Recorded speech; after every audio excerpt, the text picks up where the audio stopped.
Hi, and welcome to this presentation on creating a draft from an outline. Thanks for joining me. Let's begin by looking at our outline. Remember that every good outline begins with your thesis statement.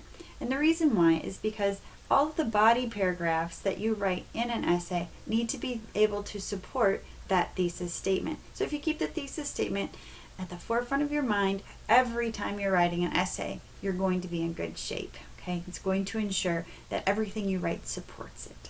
In this case, you can see that my thesis statement is parents should procure standard vaccinations for their children to safeguard the health of children, the general public, and the financial future of healthcare.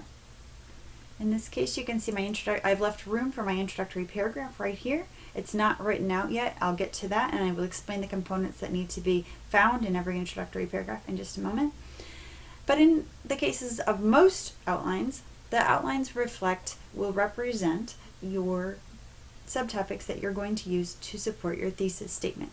So in this case, you can see my 3 body paragraphs are nicely wrapped up in every Roman numeral. Okay, Roman numeral number 1 focuses on how vaccinations safeguard the health of children. So everything I write in that paragraph is going to focus on the topic that vaccinations do indeed safeguard the health of children.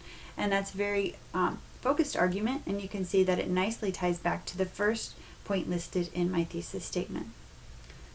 In my second subtopic here, denoted by Roman numeral number 2, you can see I'm going to discuss how vaccinations safeguard the general public. So everything written in that body paragraph is going to focus on that one idea, that vaccinations safeguard the general public. You can see I've sketched out what I want to include in there in my outline, and you can see how this topic, vaccinations safeguarding the general public, is also reflected in my thesis statement. All right. Then you can see here in Roman numeral 3, you can see that my subtopic is how vaccinations safeguard the financial future of healthcare. So you can see that everything written in this body paragraph is going to be focused on that idea, and it also supports my thesis statement. Then you can see down here I've left room for my concluding paragraph, and we're going to discuss what goes into your concluding paragraph in just a moment as well. So let's take a look at what an APA formatted essay looks like. How do I transform this outline into an APA formatted essay? Let's take a peek at how to do that. So here's my APA formatted essay. Okay, you can see that it begins with the running head at the top, and then my title page begins. In this case, I've chosen anti-vaccine equals anti-American. So you'll want to try to choose a title that is catchy and that also reflects the point that you're trying to make. Then you will want to list your student name, your course number, date, and instructor name. Then the first page of your essay will begin with your title page, the title of your essay at the center of the top of the page. Then don't forget to indent. Each body paragraph should be indented. Please also keep in mind that there are not extra spaces between paragraphs. So in beginning our introductory paragraph, what goes in it? Remember that a hook should be used to start one's introductory paragraph. The hook should be the first sentence, the very first sentence your audience views. The hook may be one of the following devices. It might be a question, a quote, a fact, a statistic, or an anecdote of sorts.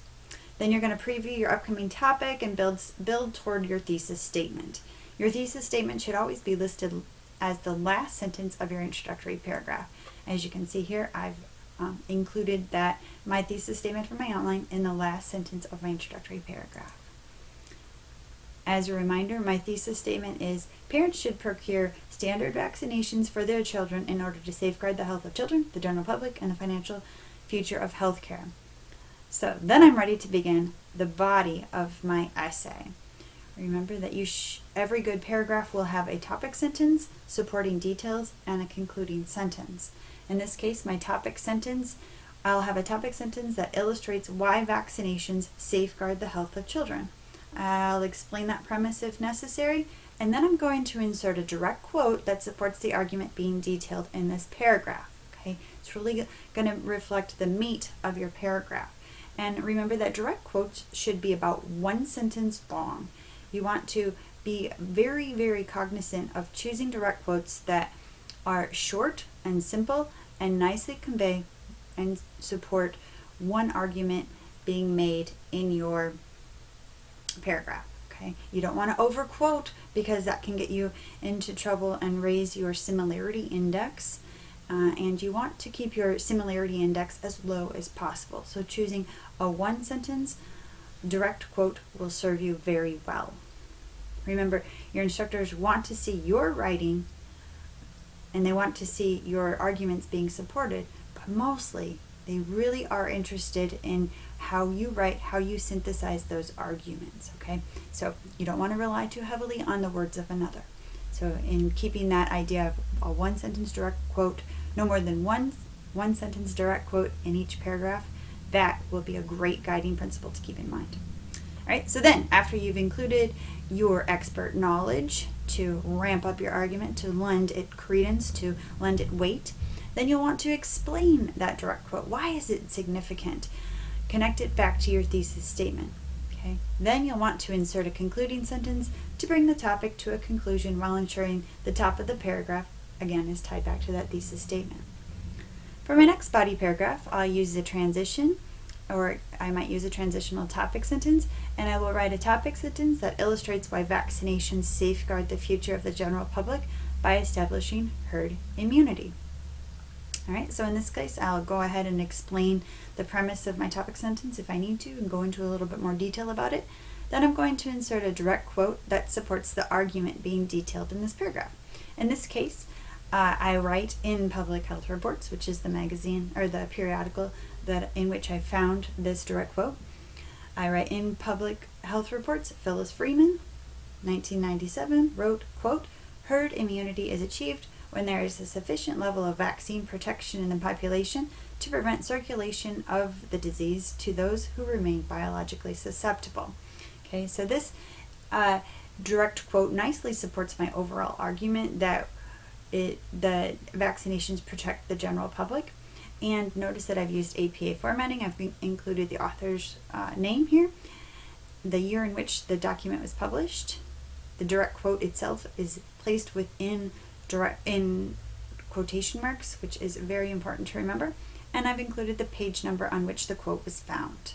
Okay, so notice that I've used APA formatting to the max here, and I'm nicely giving a nod to the person who gave me this information, and I'm providing all of the essential information needed to document that it is indeed, these words did indeed come from someone else.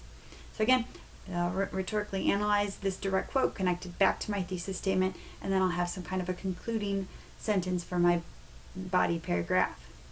Then, for my third body paragraph, I'll use a transition or a transitional topic sentence and write a topic sentence that illustrates why vaccinations safeguard the financial future of healthcare.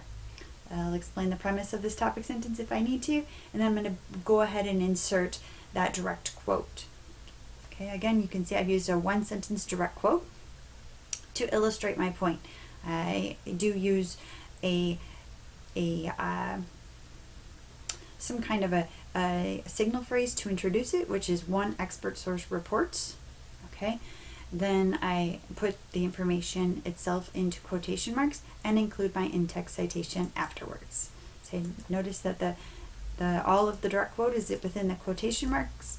I've introduced it using the signal phrase, which is usually like a verb, like one expert source notes, one expert source recognizes or emphasizes, okay?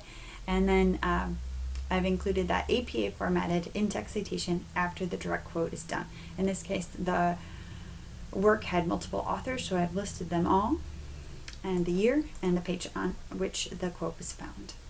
Then again, I'm going to want to rhetorically analyze the information for the readers, connect this direct quote back to my thesis statement, and then I will want to bring the paragraph to closure by using a concluding sentence. Finally, I'm ready to begin my concluding paragraph.